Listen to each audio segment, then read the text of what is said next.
मुंबई ठाणे परिसरामध्ये मुसळधार पाऊस बरसतोय। पावसामुळे मुंबईला पाणी पुरवठा करणाऱ्या धरणांमधील पाणी साठ्यामध्ये काहीशी वाढ झालेली आहे।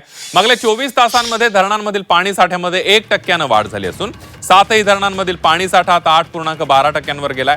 सध्या 7ही धरणांमध्ये एकूण 1.17 लाख दशलक्ष लिटर पाणी साठा शिल्लक आहे।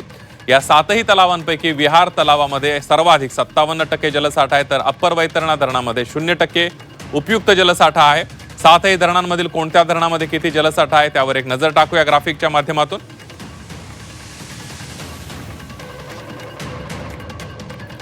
भातसा धरणामध्ये 5.72%, विहारमध्ये 57.18%, तुळशीमध्ये 33.69%, मोडक सागरमध्ये 22.35%, तानसामध्ये 3.60% आणि मध्य वैतरणामध्ये 12.38% पाणी साठा आहे।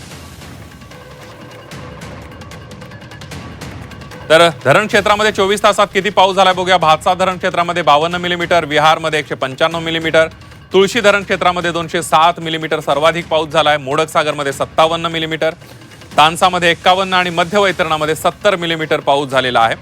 तुळशी आणि विहार या धरण क्षेत्रामध्ये अधिक पाऊस झाल्याचं पाहायला मिळत आहे।